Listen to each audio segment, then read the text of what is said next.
የእስራኤል ጦር ሌላ ዙር የኢራን ሚሳኤሎች ወደ እስራኤል አቅጣጫ እየመጡ መሆኑን መለየቱን አስታውቋል። በተመሳሳይ ጊዜ የእስራኤል ባለስልጣናት ህዝቡ ጥቃቶቹ መረጃ እንዳያጋራ ዳግም ጥበቃ ማስጠንቀቂያ ሰጥቷል። ጦሩ እንዳስታወቀው አዲስ የሚሳኤል ጥቃት ከኢራን የተሰነዘረ ሲሆን የአየር መከላከያ ስርዓቶቹም በከፍተኛ ጥንቃቄ ላይ ናቸው።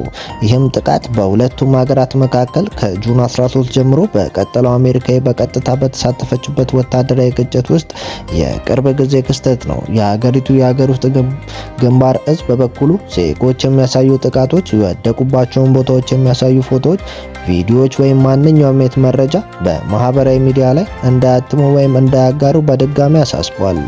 ይህም ማስጠንቀቂያ የወጣው ጠላት የጥቃቶቹን ውጤት ለመገምገምና ቀጣይ ኢላማ ለመለየት እንዲህ አይነት መረጃዎች ሊጠቅሙ ይችላል ከሚል ስጋት የተነሳ ነው።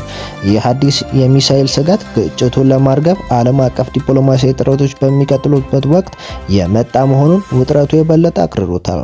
ፕሬዝዳንት ትራምፕ ኢራን ሰላም ማታመጣ ከሆነ ዩናይትድ ስቴትስ ምት ይቀጥላል ማለታቸውን ከዚህ ቀደም በነበራቸው ዜና ላይ ዘግበን ነበር።